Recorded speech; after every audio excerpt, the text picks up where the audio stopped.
स्वयं परमात्मा खुद कह रहे हैं, गोता लाऊं स्वर्ग में और जा बैठूं पाताल। कबीर साहब कहते हैं, मैं ढूंढता फिरूं अपने हीरे मोती लाल। आप जैसे पहले तो सतयुग त्रेता द्वापर में परमात्मा ने अधिक प्रयत्न इसलिए नहीं किया क्योंकि सभी सुखी थे, सभी की समाधियां लगा करती थी, स्वस्थ शरीर थे, क्योंकि पुण्य जब तक चलते हैं प्राणी के तब तक ये यहाँ का नकली सुख महसूस करता रहता है। और जिसको बताना चाहते थे वो सुनना नहीं चाहते थे। सभी कहते थे हमें मौज हो रही है, हमें किसी और भगवान की आवश्यकता नहीं, हमारे तो कृष्ण जी ने या विष्णु जी ने हमारी मौज कर रखी है।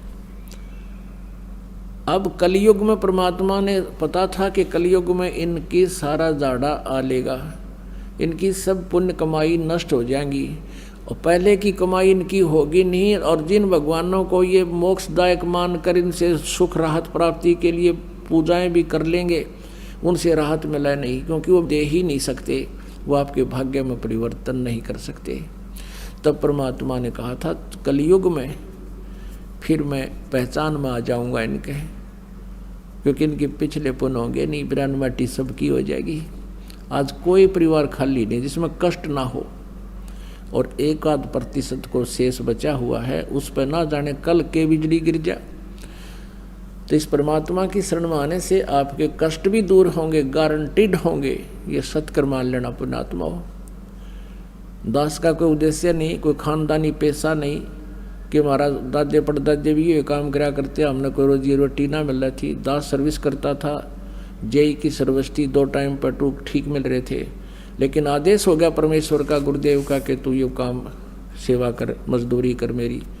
दास उसका मजदूर बनकर उनकी प्यारी आत्माओं को संदेश भेज रहा है उनके आदेश अनुसार। तो ये सत्कर्म मान लेना जो इस दास ने इस मालिक को चुना है। निदास तो पहले कृष्ण पुजारी था, विष्णु पुजारी था, हनुमान पुजारी था, शंकर भगवान का पुजारी था, लेकिन हम उनका अनादर नहीं। ये नहीं सोचो कि हम ब्रह्मा विष्णु महेश को बिल्कुल हे समझते, नहीं।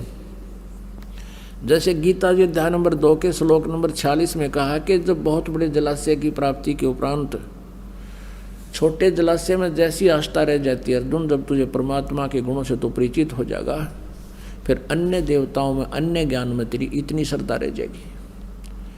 जैसे पहले क्या था कि सारी व्यवस्था मनुष्य की जल के ऊपर जो तालाबों पर आधारित थे, सिंचाई भी उसी से करते थे, पशुपालन भी उसी से करते थे, और स्वयं भी जलपान उसी से करते थे, तालाबों से।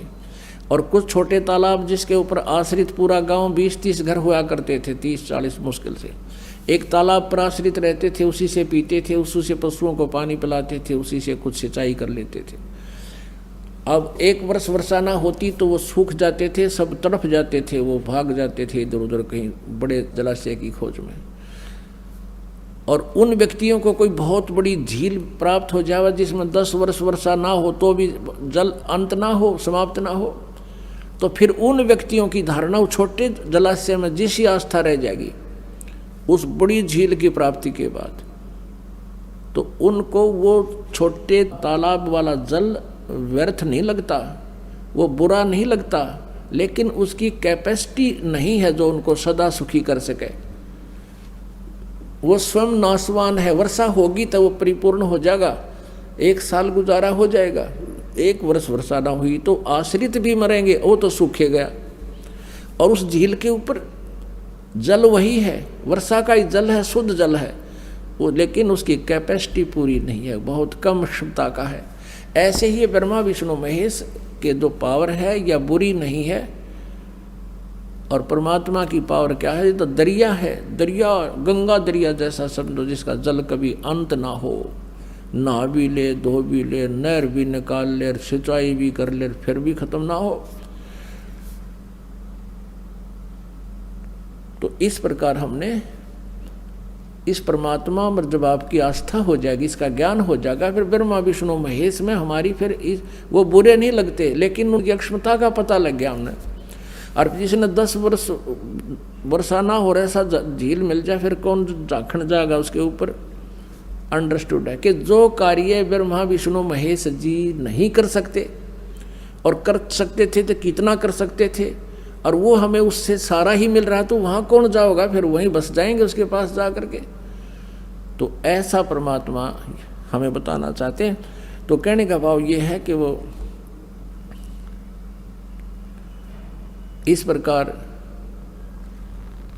इस दास ने इस परमात्मा को खूब पहचाना, और लगभग सन 1994 से आज 2011 आ गया है, 17 वर्ष के करीब हो गए हैं। और जो सुख और जो स्थिति पे परिवर्तन इन पुण्यात्माओं में किया है, जो दास देख रहा है कि जिनके पास साइकिल नहीं थी, 2-2 कार चले उनके, अब ये तो वैसे ही, ये तो आपको यहाँ की सुविधा तो ऑटोमेटिकली मिलेंगी इस भगवान की भक्ति से। जिनको तुम भटक रहे थे, इससे को ऊपर सारा डिवोट हो रहे थे, माया कमाने के लिए हुकंड करो कुछ भी हो जाए वो ये करने न तैयार थे, ये तो आपको इस भक्ति से मालिक आप व्यवस्था करेगा, किसी तरह भी करे, और 1 नंबर का धन देगा आपको। कैसे देगा कि पहले इस दास ने जब उपदेश लिया तो ऐसा एक प्लाट था, वो प्लाट लिया 4,000 रुपये का, और 2 साल के अंदर अंदर ही 1.5 वर्ष के बाद उसके आसपास से बाईपास निकल गया।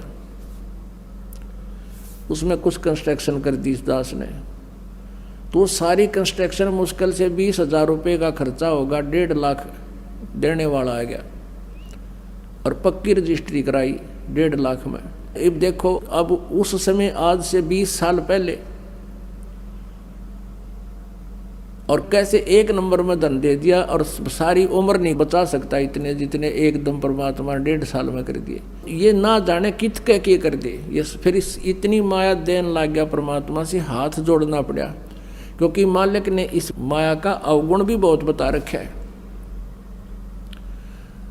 इस माया की घनी जरूरत नहीं है, ये तो इतनी मांग है मालिक ते कि साईं इतना दीजिए जिसमें कुटुंब समावे, हम भी भूखे ना रहें, अतिथि ना भूखा जावे। इससे घड़ी मांग ली तो जी का झाड़ हो जाएगा आपका, और परमात्मा साथ रहेंगे तो किसी चीज़ का भाव आपको नहीं रहेगा। तो कहने का भाव ये है कि जो यहाँ आपको संसारिक सुविधा जो मिलेंगी वो तो फ्री ऑफ कॉस्ट होंगी, वो तो रुंगे में होंगी। रुंगे में, रुंगा क्या होता है कि जैसे पहले हम देखा करते, हमारे गांव में जाते थे ये बाहर के लोग, कोई सब्जी बेचनिया, कोई कचरे बेचनिया, कोई आम बेचने वाला, तो हमारी काकी ताई माँ दादी ये क्या करा करती थी, वो सौदा कर लेती थी, गेहूँ डाला करते, और वो गेहूँ जैसे एक तराजू के पलड़े में गेहूँ डाल दिए तो पूछा करते कि कैसे देगा, कि 2 बार, यानी उस गेहूं के बदले में 2 बार मैं इतने इतने आम तोल के दूंगा। वो तो तोल दिए, फिर नो क्या करती, रूंगा और दे। रूंगा क्या होता है, सौदा तो हो लिया वो फ्री में, अकोर दे। तो कोई नो कहता ना रूंगा ना दूं, अगर ना हम ना लेते तेरे, रूंगा पहले दे। तो वो 2 आम 1 आम उठा कर और दे देता था, वो फ्री का था, उसको रूंगा बोला करते थे, रूंगा। तो पुण्यात्माओं, हमारा जो सौदा है वो तो है मोक्ष प्राप्ति का, यो सौदा हम मोक्ष वाला तोल कर दे रहे हैं आपको, और ये देंगे रूंगे में जो सुख सुविधाएं आपको यहाँ की चाहिए। वो रूंगा मीन परमात्मा, जैसे आपने गेहूं बीज दिया, जिससे क्या होता है कि मेरे बालक भूखे ना मरे, मेरा परिवार अन्न प्राप्त करे, लेकिन उसके साथ साथ भूस तो अपने आप होगा ही होगा। वो भूस तो हो, वो तूड़ा तो बनेगा। तो पुण्यात्माओं, ये वो भक्ति है जिसमें ये माया रूपी भूस तो आपको प्राप्त होगा ही होगा, और साथ में जीवन और बचेगा, वो गेहूँ मिलेंगे, यानी मोक्ष मिलेगा।